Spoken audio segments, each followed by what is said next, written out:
मुख्यमंत्री माझी लाडकी बहीण योजना महाराष्ट्रामध्ये ग्रामीण भागापासून शहरी भागापर्यंत अत्यंत सक्सेस झालेली योजना मानता येईल. काही लोकांचा आक्षेप होता की ही योजना सक्सेस होणार नाही, लाडक्या बहिणीच्या नावाखाली हे मतदानाला समोर जात आहेत, आमिषे दाखवत आहेत, पैसे येणार नाहीत, परंतु ते यायला लागलेले आहेत. परंतु याचा दुरुपयोग काही दलालांनी काही लोकांनी घेण्याचा प्रयत्न सुरू केलेला आहे. मुळामध्ये योजना सुरू झाली त्या काळामध्ये चुकीचे फोटो लावून चुकीचं हे करून किती फॉर्म रिजेक्ट झाले हे दाखवण्याचा प्रयत्न केला होता. परंतु आता काही लोक 12-12, 15-15 फॉर्म भरतायत, वेगवेगळ्या अकाउंटहून भरतायत, आधार कार्ड लावतायत आणि सरकारचे पैसे आपल्या खात्यात म्हणजे त्या माध्यमातून कसे येतील असा प्रयत्न तो काही ठिकाणी उघडकीस आलेला आहे. त्यांच्यावर निश्चित गुन्हे दाखल होणार आहेत.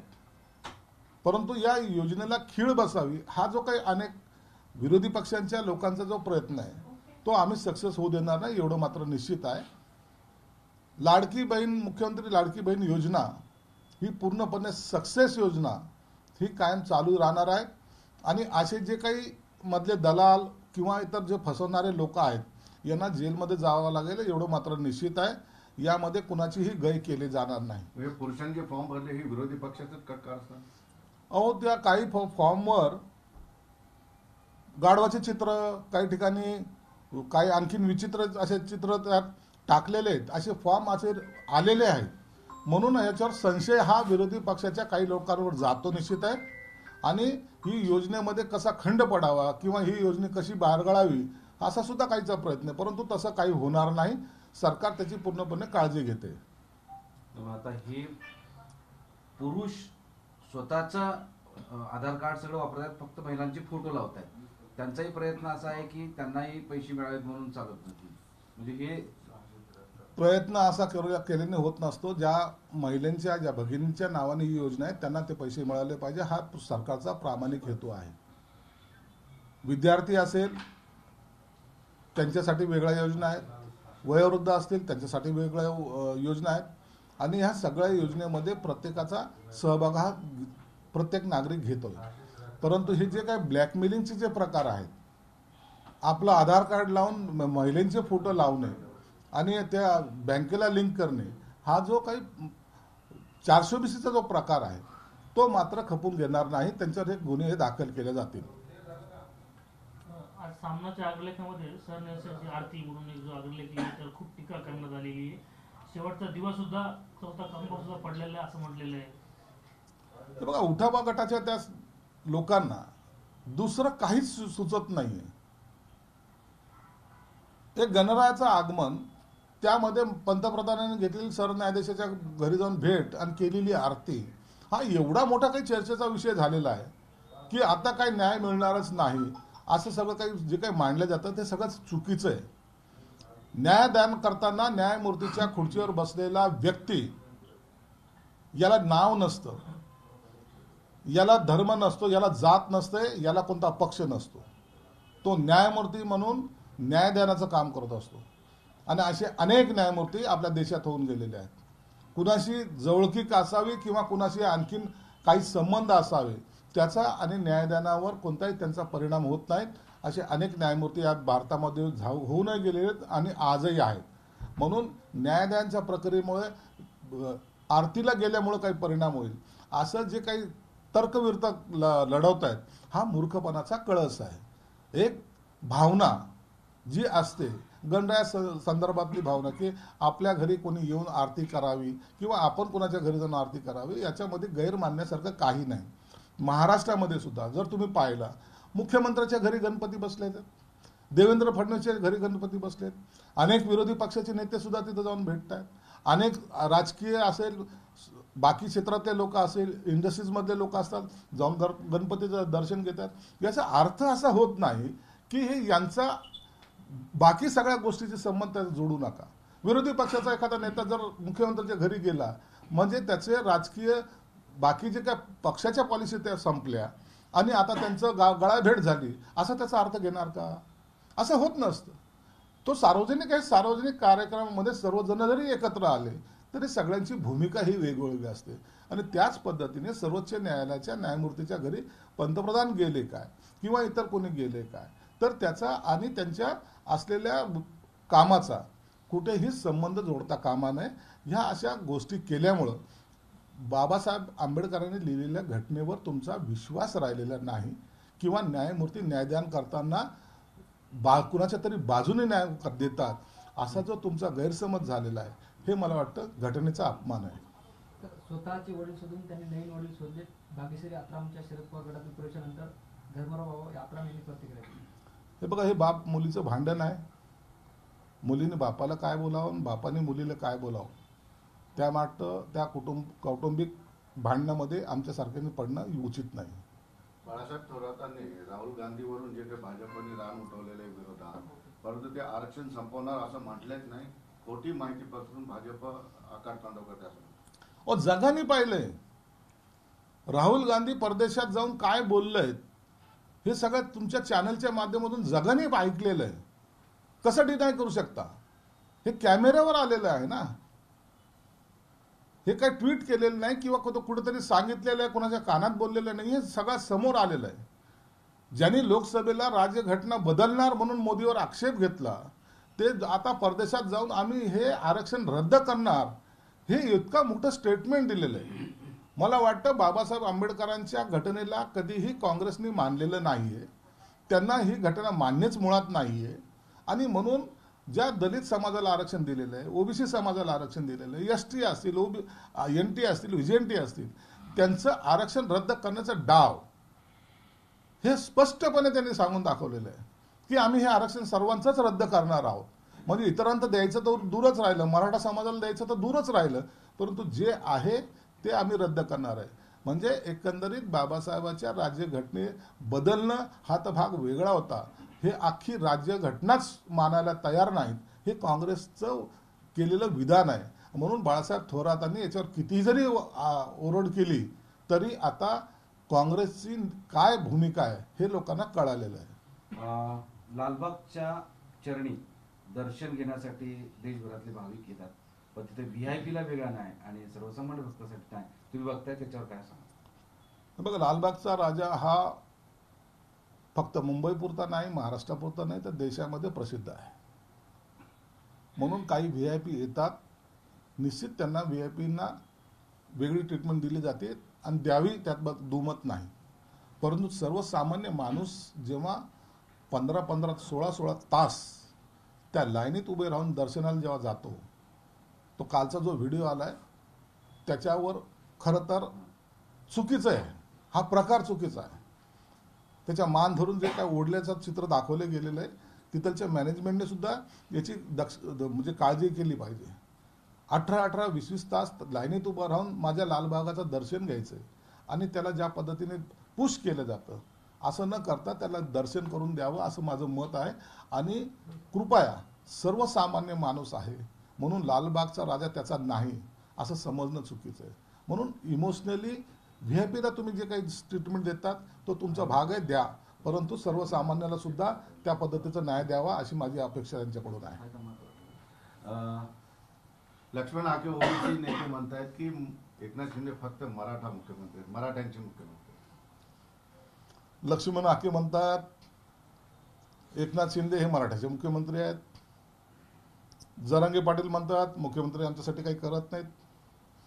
आता नेमकं भूमिका आमची काय असली पाहिजे?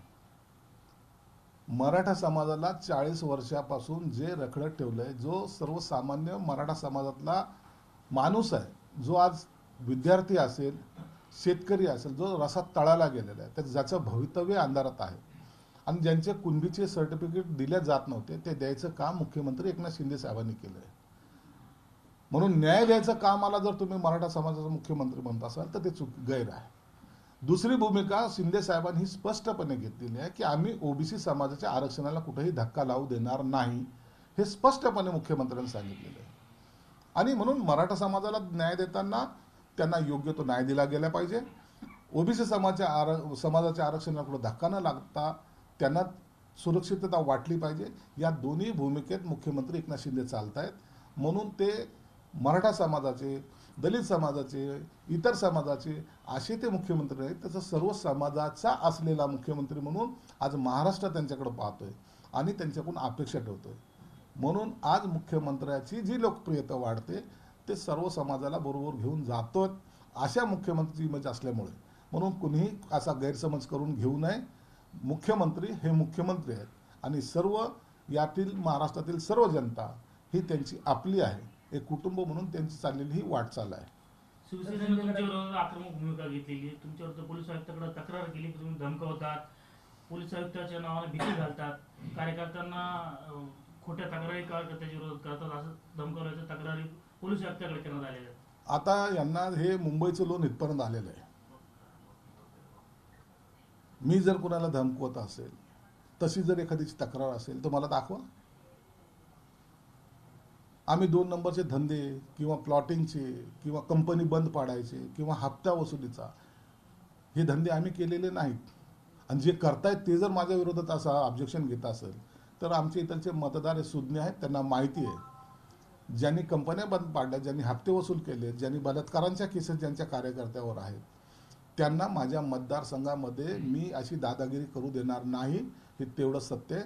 मग त्यासाठी मला संघर्ष करावा लागला तरी चालेल, परंतु एकाने कंपनीचा मालक असेल, बिल्डर असेल, जमीन मालक असेल, 2 नंबरचा धंदेवाला असेल, कोणीही सांगावं की संजय शिरसाटने अशी चुकीचं काम केलंय, मी विधानसभेची निवडणूक सुद्धा लढवणार नाही. खासदार संजय राऊतांनी दावा केला आहे की राज्यात महाविकास आघाडीचं वातावरण आहे, अनुकूल वातावरण. 170 ते 175 जागा महाविकास आघाडीला, असा दावा तुमचे मित्र संजय राऊत यांनी. संजय राऊत असे बडबड करत महाराष्ट्रभर फिरावा, त्यांना आमच्या शुभेच्छा आहेत. जेवढा फिरेल तेवढा जागेमध्ये घट होणार आहे.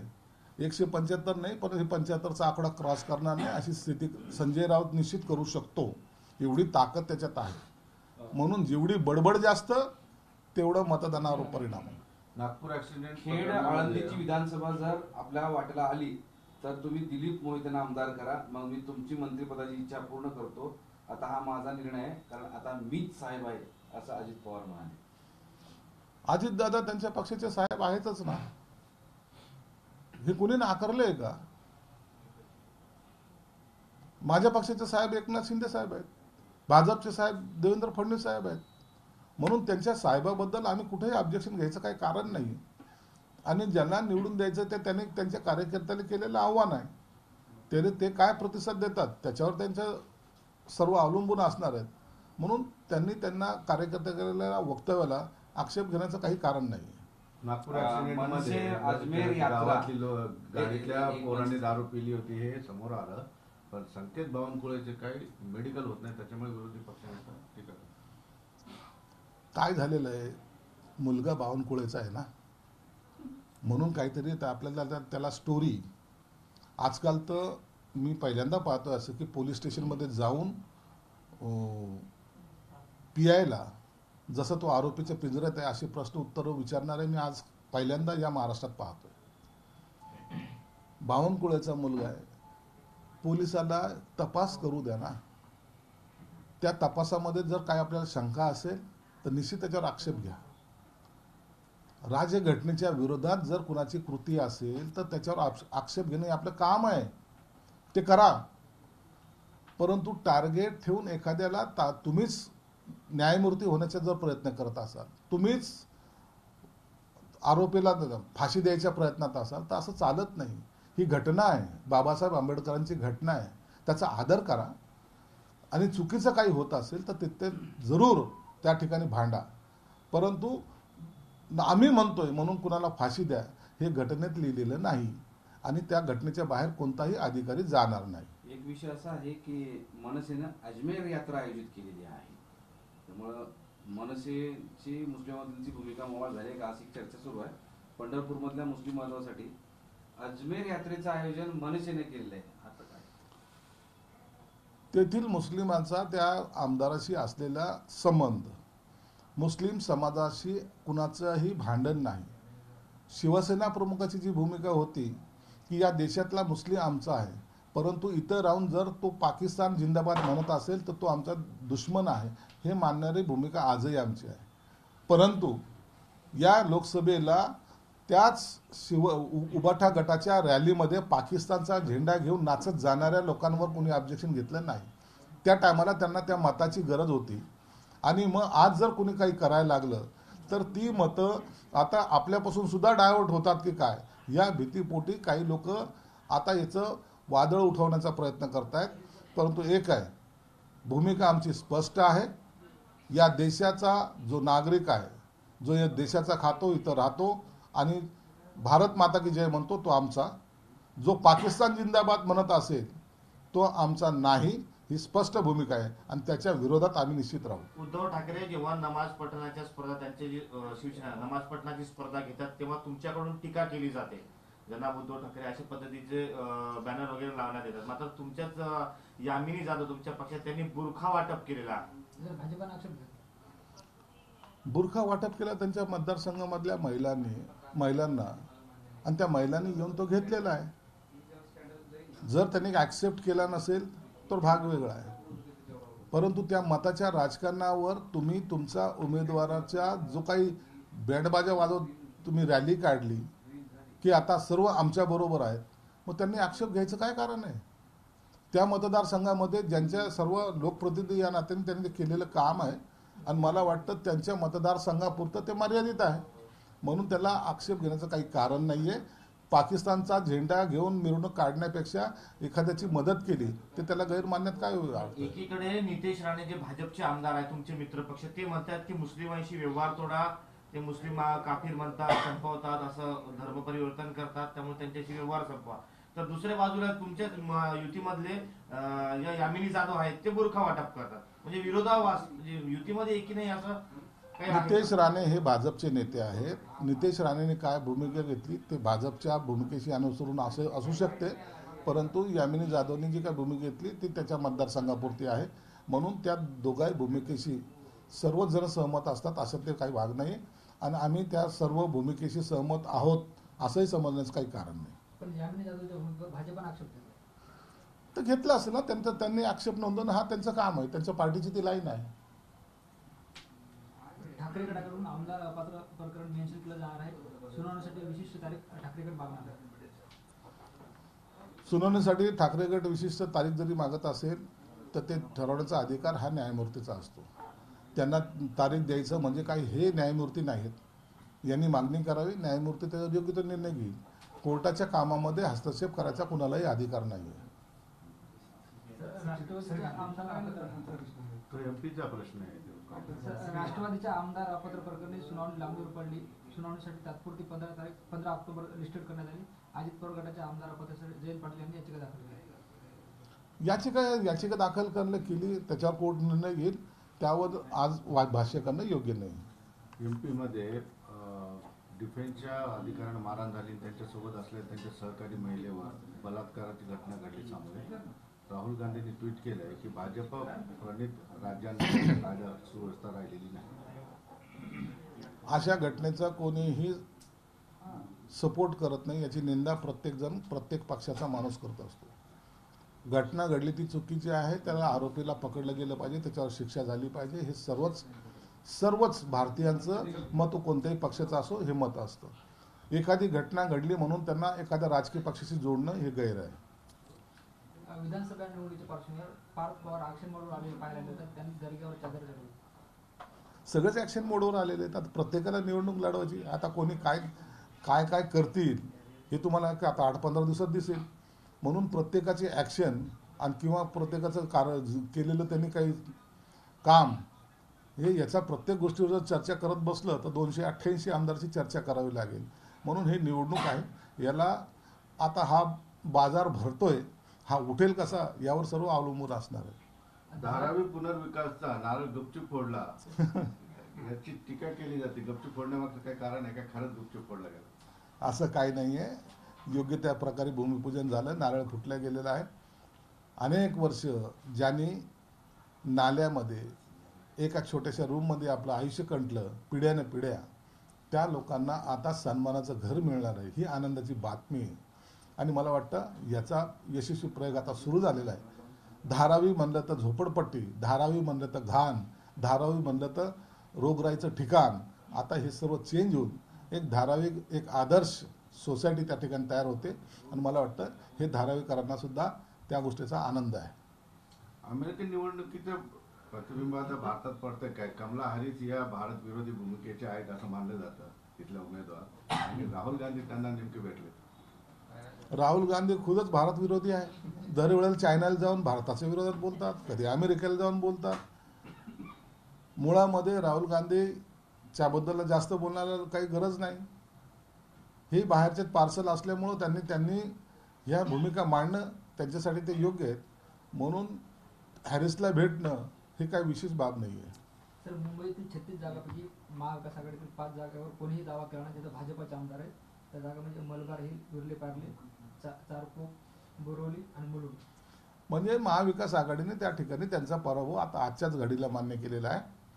भविष्यामध्ये अशा अनेक जागा त्यांना दिसतील ज्या ठिकाणी महाविकास आघाडीचं नामोनिशाण राहणार नाही. आशिष देशमुख यांनी वळसे पाटील व मुंडेवर आरोप केले. सुनील केदाराकडून वसुलीबाबत सहकार मंत्र्याकडून दिरंगाई झाली. अनिल देशमुखाबाबत दबावामुळे कृषी मंत्र्याकडून शेतकऱ्यांचा मदतीस वेळ काढूपणा पाहिला. याबद्दल मला काही माहिती नसल्यामुळे सांगता येणार नाही. चल, ओके. एबीपी माझा, उघडा डोळे बघा नीट.